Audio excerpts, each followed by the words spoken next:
All right, we're back. Welcome to the Maxim Edge Sports Wagering Show. My name is John Santucci. Call me Tooch.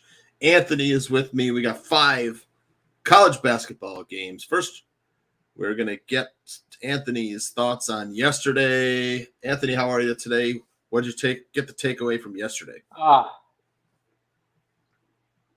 it was an awesome day altogether. I mean, it would have been a phenomenal. I think I would have. The only loss I did was Arkansas money line parlayed with something else, and Iowa minus 5.5.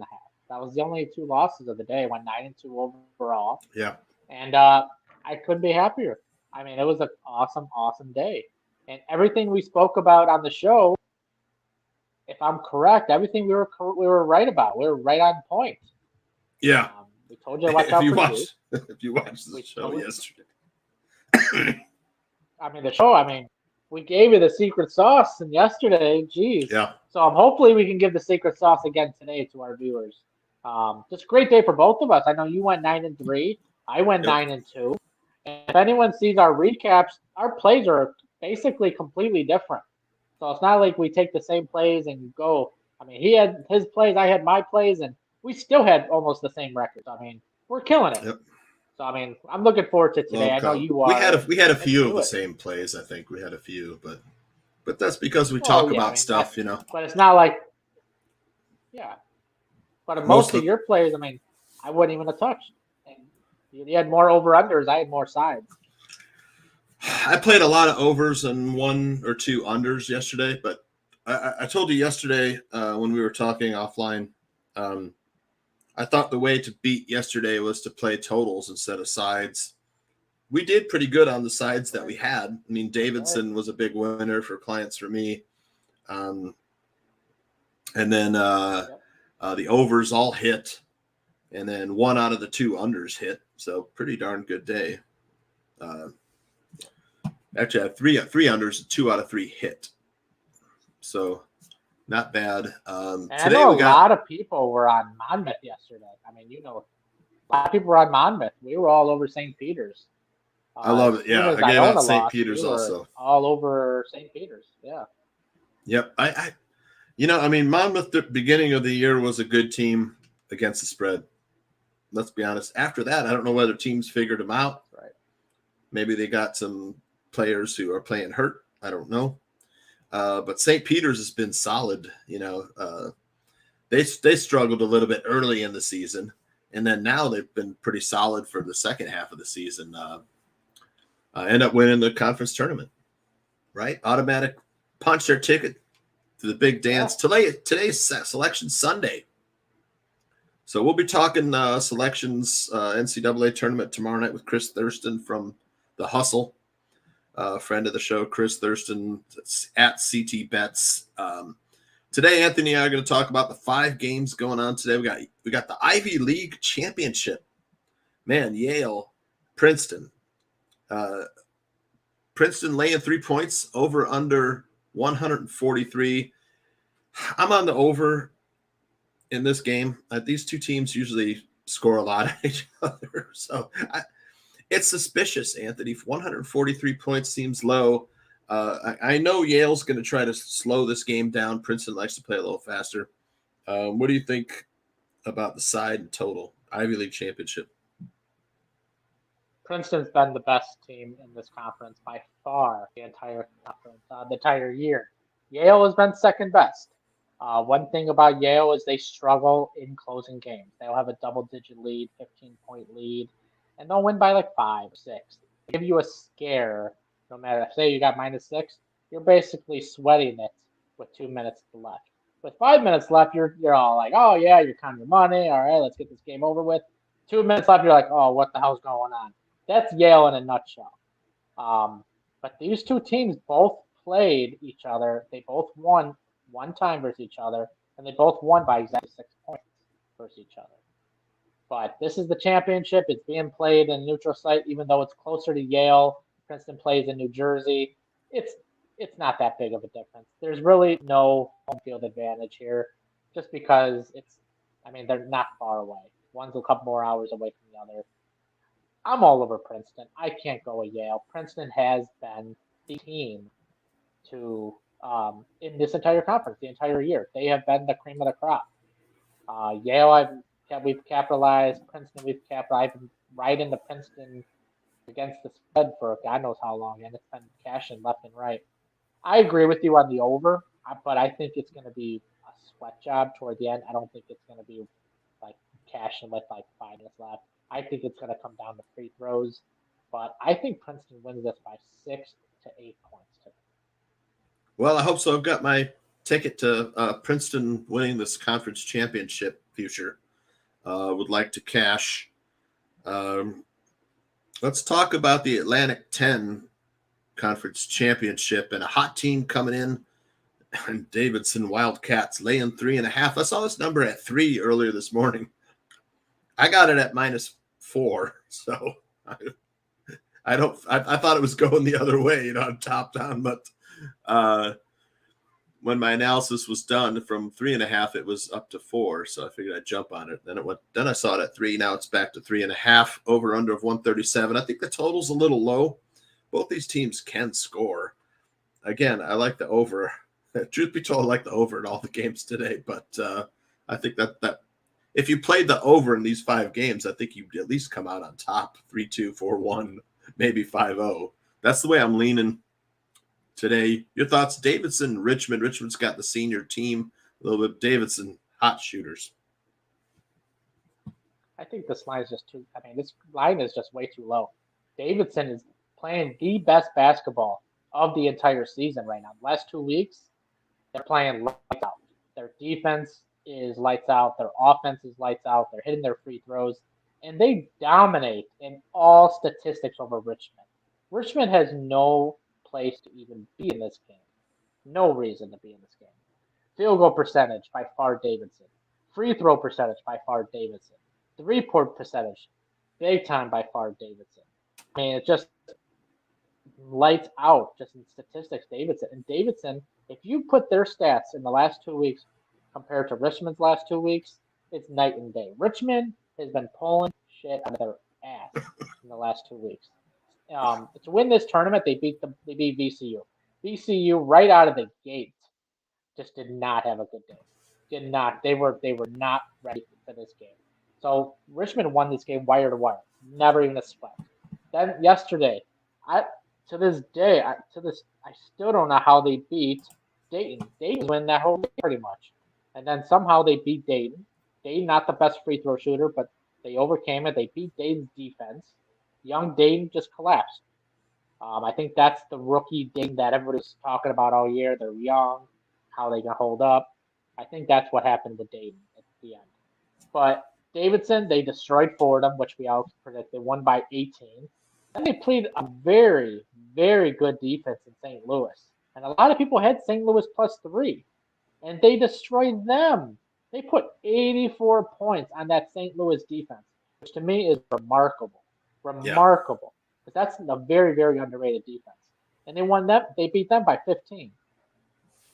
I can't go. I cannot go against Davidson. I think this is just Davidson. It was coming. I mean, in the beginning, we had VCU. We said VCU is the top play. And if it's not VCU, it's Davidson or the Bonnies. And the Bonnies, they just, it's just not their year. And the Davidson, this is theirs. They're cream of the crop. They're just more superior than Richmond. Well, Davidson probably in the tournament without winning this. But if you look at the numbers, man, Davidson's just superior in every category over this year. They're the number 18 team in the country for field goal percentage, 48.5% from the field. Inside, outside. For 3-point, they're number 9 3-point shooters in the country. They can shoot the 3. And I mean, I like a team that could shoot the 3 in the tournament because, a lot of times it comes down to 3 points. Teams are taking these, a couple back-to-back 3-pointers. The other teams, down 5-6 points. Then it starts to become a little different strategy for the team that's down. I like Davidson. I like him first half, and I like the over in this also, Anthony. The total, I think, is too low. Yeah, I mean, I can see why the total is low. You got 2 defensive teams going at it. But the way Davidson's playing on offense, there's no chance in hell Richmond's going to be able to contain it. They don't have that good defense. St. Louis has a 10 times better defense than Richmond. If St. Louis can't stop Davidson, what makes you think Richmond's defense can stop Davidson? This has Davidson all over the first half to the game and the over. Yeah, I agree. All right. Let's move on to the next game, which is Texas A&M and Tennessee for the SEC championship tournament. Let's say Texas A&M is pretty hot coming into this, and Tennessee convincing win yesterday over arguably one of the top teams, if not the top team in the SEC. The SEC, along with probably the Big 12, probably the two best conferences in the NCAA this year, perennially as well. SEC and Big 12 teams are just really good. And I think we'll see that in the tournament as well, man. I know some of these teams like Auburn, maybe even Kentucky, you could say, didn't give it, everything they had. Tennessee just played a better game yesterday. Kentucky had some struggles. Shibaway got in foul trouble. That'll hurt your big man. I mean, Shibaway is probably an NBA player. What are your thoughts on Texas A&M, Tennessee today? Texas A&M getting 6.5 points. Kentucky Kentucky couldn't really come within 6.5. What makes people think Texas A&M will come in 6.5 points? Well, is Texas A&M playing better than Kentucky? If you watched the show yesterday, we gave out Tennessee +3. That was our lean yesterday. More the over. We said that over was the better play. It didn't go over, but we did say Tennessee. And the reason we said Tennessee over Kentucky yesterday was Kentucky's not the same team in their home court. As in Tennessee, they're more versatile. They can play on the road court. Even though they were both 6-5 on the road, yes, Tennessee 6-5 away from their home court going in the regular season. This Texas A&M team, they are just blazing. I mean, I am super impressed by this Texas A&M team, and I've been betting against them in every game in this tournament. They had a 10-point lead versus Florida, gave it up, had their chance to lose it. Florida had a chance to win it. They forced overtime. Texas A&M hit a late 3 against the buzzer. They won and moved on. And they just, from the start in Auburn, they took control. Auburn, if they didn't want to watch that Texas A&M Auburn game, I hate to say it, but it was more Auburn didn't play rather than Texas A&M beat the hell out of them. They beat the hell out of them because Auburn didn't show any effort. There was no effort. I mean, it was the worst. It was like watching IUPUI play. That's the best thing. It was just awful. That was not the Auburn team that we're used to seeing. And then yesterday, Arkansas. Again, it was like the same thing. They went from the start. They took control. Arkansas would try to come back. Texas A&M came, and then they made their big shot. Arkansas would hit 2 threes. Texas A&M would hit 3 threes. So, I mean, everything Texas A&M is saying, anything you can do, I can do better. That's what their mentality was in yesterday's game. Yeah. This game is probably the toughest game, in my opinion, to cap, because Texas A&M has to win this game. There's no if, ands, or buts. They need to win this game. Or even if they don't win, if they can keep this within 4 or 5 points, I still think they get in. I don't think they have to win to get in. I think that if they keep this close within 5 points, that would, to me, is a quality loss to Tennessee. Tennessee, nobody in the championship game is just going to say, hey, we don't need this game. Nobody. So I want to hear from anybody saying, oh, you got to go with the dog. Tennessee has nothing to play for. They were already in the tournament. You already got to the championship. No. Auburn, that game in the first round, they didn't need to win. That's why you didn't see anything out of them. But I say Texas A&M covers this game. I hate to say it. I hate to do it because I have no faith in Texas A&M. But I say Texas A&M covers. I think Tennessee wins this game. I agree. I'll take the points with Texas A&M in a championship game, 6.5. That's a lot of points. I could see Tennessee also, holding Texas A&M down. But the Aggies are riding a 7-game win streak. They have won 8 of their last 10. they do have quality wins. Florida, Alabama, Auburn, Arkansas. There's some quality wins in there for Mississippi State. Tennessee, meanwhile, they've won 9 of their last 10. They're coming in on a 6-game winning streak. So both teams are red hot. Man, I love the Tennessee defense as well. Both these teams average about. If everyone's watched this tournament, they have capitalized and done all their damage in the paint.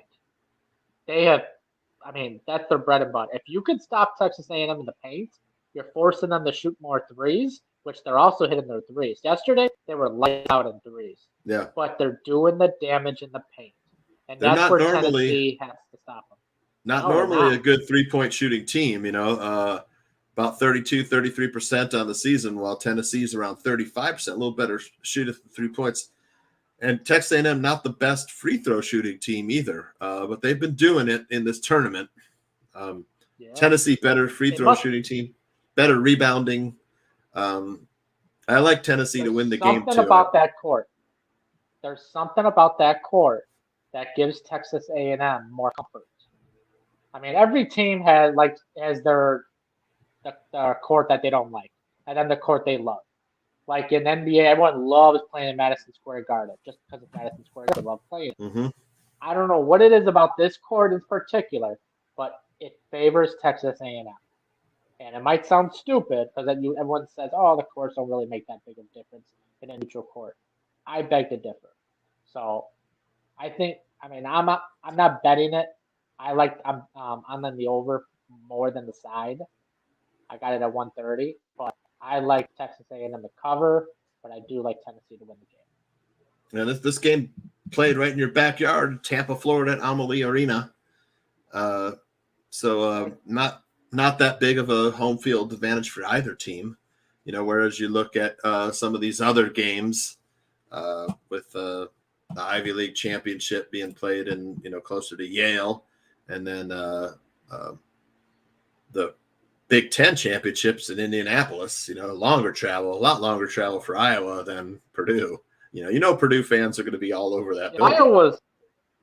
So if the Big Ten was playing in Tampa, I would have went to the game. I'm not really interested in the SEC teams. I'm not really a big fan of the SEC teams in college basketball. Otherwise, I would have went.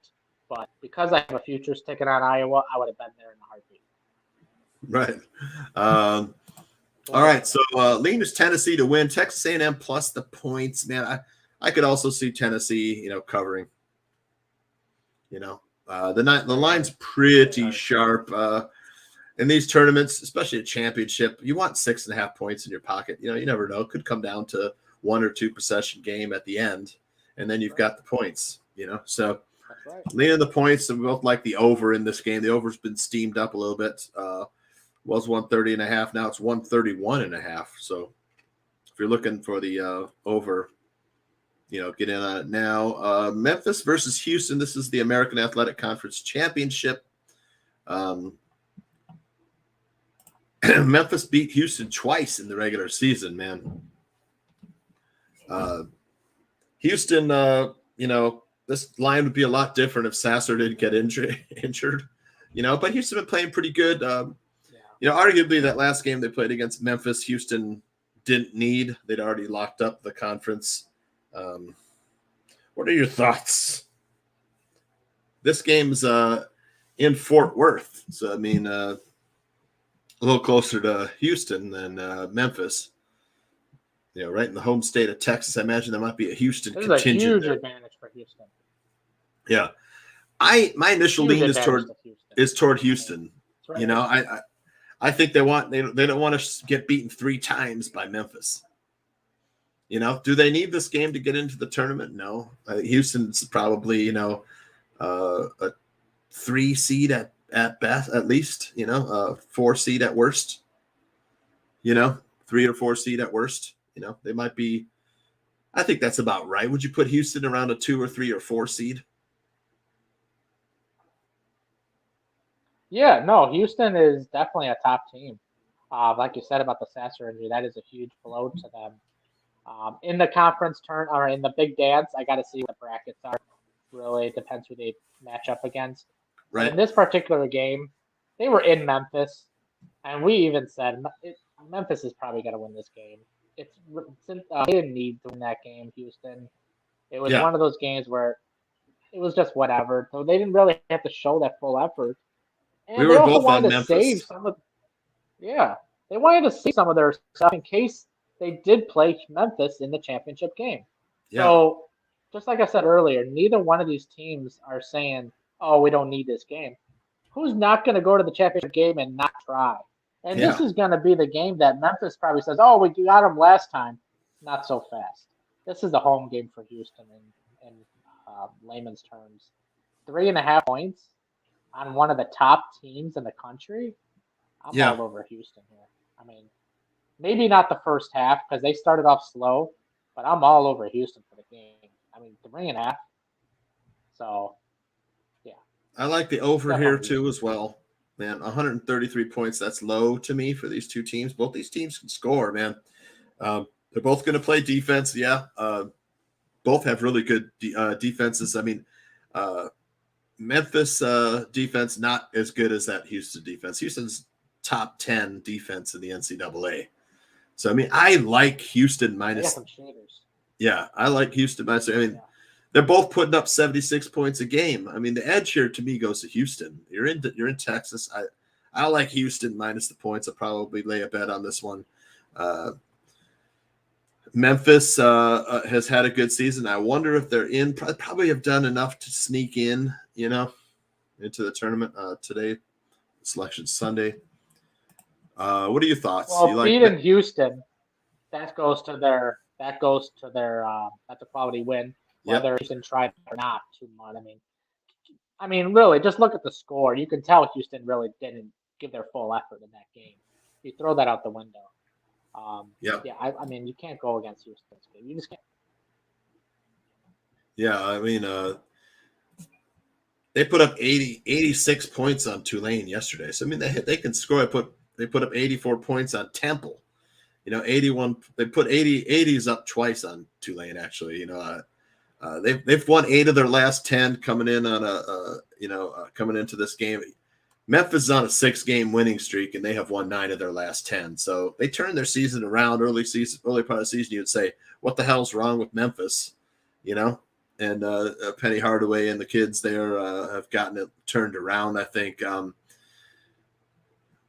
I still like the over. I know the trends towards an under game, but I think I'm taking my chances with the over. I think it's a low enough number where we have some play, especially if this game goes to overtime. I would lean over. I definitely lean over. I don't see overtime. I see Houston doing the same thing basically what they did to Tulane. They're I going to agree. start off slow. It's going to go back and forth in the first half. Second half, they start pulling away. I mean, they put 86 points on Tulane. Memphis doesn't have the greatest defense. Yeah. I would be more scared personally versus SMU versus Houston rather than Memphis versus Houston. Memphis has a great team, but they're not known for their defense. They're known for their offense. So, I mean, I'm all over Houston. I think this is minus 3.5 I think this is the wrong numbers, way wrong. I agree, man. Let's see. Of course, Memphis without Imani Bates, but they've been playing good without him. So they got Houston. Fabian White is questionable today, but I don't think anything will matter, man. So I still like Houston and the over. Let's move on to the next game. We're going to be talking. This is the last game of the day today, kicking off 3:30 Eastern. It's the Big Ten Championship, Red Hot Iowa, with a 3-pointer to win it at the end versus Indiana. I mean, Indiana was kind of controlling that game for a lot of it. Iowa started off slow, didn't shoot well in the first part. I love Iowa, but man, I'm very tempted to take Purdue -2. What are your thoughts? I know you love Iowa. You love my Hawkeyes. The size inside of Purdue presents a big problem for Iowa. Like I said, all season, Iowa, when they get hot, which they're hot, they can match up against anybody. They play that mentality, catch me if you can. I'm going to score. If you catch me, great. If you can't, adios. On to the next. Yesterday, they played from behind the entire game. They were down 13 right out of the gate. They came back. They were down within 5 the entire game. Indiana, I give so much credit for Indiana for containing Iowa because there hasn't been a team to contain Iowa in almost a month. Now, this Purdue team, we love Purdue. We said at the beginning of the season, this team could possibly win it all. They're that good. They got the size. This is also a team, if they're down 2 points, 10 seconds left, they're going to score and tie this game up. That's how good they are. They will score at will.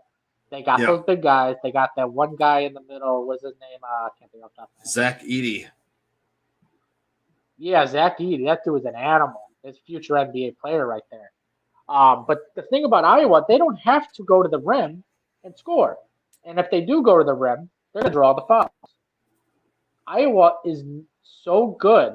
They don't have to drive. They can just jump shoot, threes, jump shoot, threes all day and still win a game. And that's what they do. That's what I love this Iowa team is because they don't have to get in the paint. They're only going to get in the paint and draw fouls. That's how they're awesome free throw shooting team. Phenomenal three-point shooting team.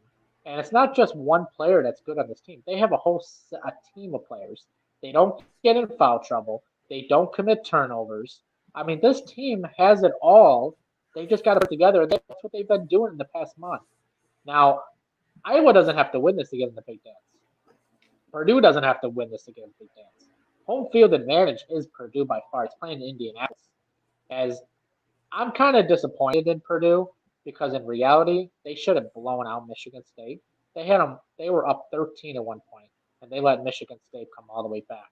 We know Michigan State's offense. They're not that good. They're known for their defense. Now, if you think Michigan State can come back from a double-digit lead, imagine what Iowa can do. That's the question that I'm looking for. This is the game of the day, in my opinion. This is like the Super Bowl of all the tournament championships because you got a high-powered offense versus another high-powered offense with a ton of size. So I love Iowa. I got the futures ticket at plus 1,000. I love my Hawkeyes today. Iowa +2. You know, it's real, like I said, it's real tempting to take Purdue -2. You never get this short of a spread with Purdue. That's why they're not good at, they're against the spread record is not that good. On the other hand, bookmakers might be laying a trap. Iowa, scoring storm. But both these teams, Purdue averages around 81 points a game. Iowa around 83 points a game. I love the over today, man. I'm on the over. I thought when it opened at 148, I thought it was way too low. KenPom has this game at 161 points total. So that gives you a big edge, man. That was the first thing that jumped off the page of my spreadsheet was the over in this game. So I'm leaning over. As far as the side, I lean Purdue, man. You worry about that. Yeah. That Purdue -2 is eye candy. I'm not gonna lie to you. Yeah. It is like drooling over because right out of the initial gate, you're giving. I don't have to lay 2 points on Purdue. What's the catch? Yeah. Because exactly. This is why they're -2. This is why they're -2. It's practically a home game for them. And as good as they are, this should be at least a -4. This has to be a -4. 2 points? And it was actually 2.5. It's down to 2. So this line is it has to be the fishiest line of the day, fishiest line of the weekend, in my opinion. Because if you're judging this line off, Iowa shouldn't even be in this game personally. Indiana had that game won yesterday.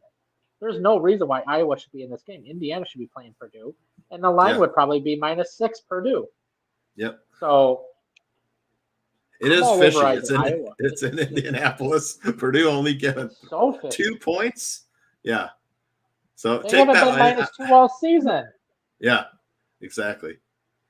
Yeah, I don't know. That's weird. They have to be sucking in that the Purdue money and waiting for an Iowa upset. That's the deal. But hey, the players play the game. We got a question. How do y'all feel about Princeton from Galactic High? Great name. Well, we covered this first off, but we can answer his question. Anthony likes Princeton. I'm on the over in that game today. I like the over a lot. What do you say we give away a free play? All right. Let's do it.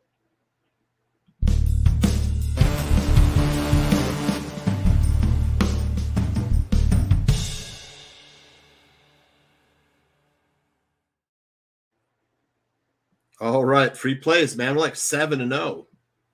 Last 7, right? Something like that. All right. So Davidson first half -2. This looks like easy money to me, man. I'm on this game. I got a personal bet on this one, -2 first half. Richmond started sluggish past few.